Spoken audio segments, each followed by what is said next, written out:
My name is Richard Wiederman, and I'm an elementary school band teacher. I've been teaching for 27 years, and 13 of those years I've spent teaching in the Three Village Central School District, which is where I'm teaching right now. I had taught for about 14 years in the Farmingdale Public Schools, and before that I taught upstate New York at Shenendehowa High School, and I had started my teaching career while I was in graduate school at Boston University in the Boston City Schools. That's where I was a substitute teacher. I was honored to be nominated this year by a former student of mine for what is now known as a Grammy Award for Music Education, and I'm very honored and flattered. My former student's name is Erin McSweeney, and I'm very grateful for the fact that she felt that I was an influence on her life as a music teacher.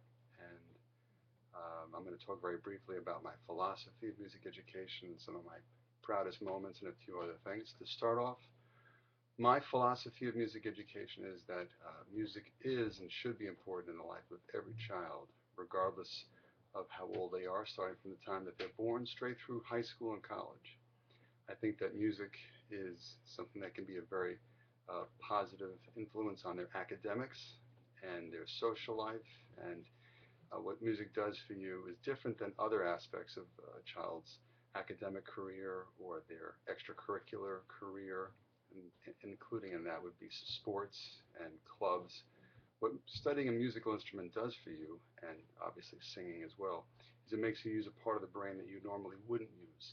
And although I'm not a scientist, I know there are a lot of studies that prove that a student that is involved in music education in a band setting, an orchestra or chorus, usually does better academically. I would say that if for no other reason than it's just fun to be in an ensemble and to learn how to sing and to perform, that's worth the price of admission right there. But I would say that making sure that every child has music in their classroom and is able to participate in ensembles during the school day and after the school day ends is very important. It should be a part of their academic career. I would say that my proudest musical moment in education came just a few weeks ago when we were doing our beginner band concert.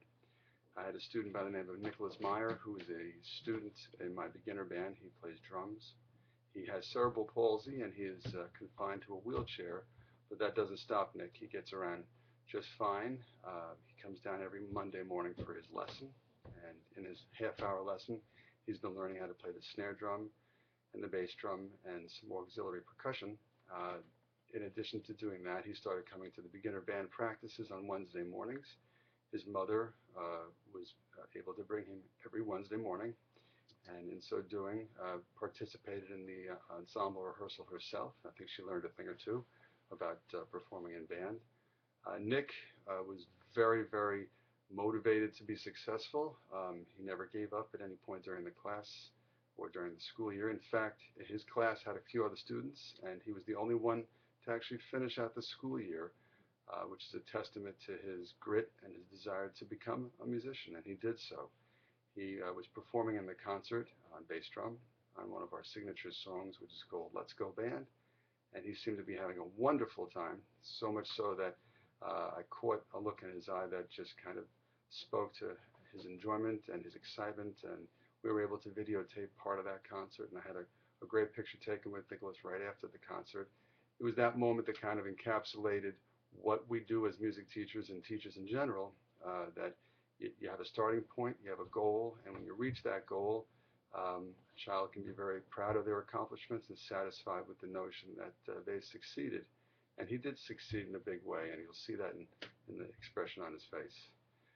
As far as my personal vision for music education, like I said before, I think that regardless of the school district's ability to pay for music education in the school, or if it's an affluent school, doesn't matter, poor or affluent, each child deserves and should have music instruction because it's not something that should be um, optional. It should be part of the regular school day and hopefully offered in every school in the country.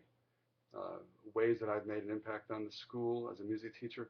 I don't consider myself just a music teacher. I like to think of myself as part of the fabric of the school, and I involve myself with all of the day-to-day minutia, whether it's an after-school activity, whether it's a talent show, whether it's just being uh, We have a thing called Rocks the Rabbit at the Setauket School, where they actually have a mascot who goes around to the classroom and participates in special events. This week coming up, I'll be Rocks the Rabbit, although don't tell anybody. Um, I just like to be involved in the school community as well. I live in the community. I actually grew up in the community. I'm fortunate enough to actually have gone to school in the school district.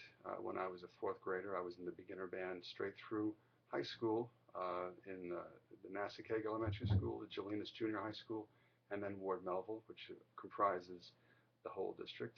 Um, there are actually 5 elementary schools. It's a rather large school district. But when I graduated from undergraduate school, which was the State University of New York at Potsdam, and then I went to Boston University, I've actually come full circle, and now I'm teaching in the same district where I was taught. I actually took over from my band teacher, which is kind of a cool thing. So thank you very much, and go to the next section.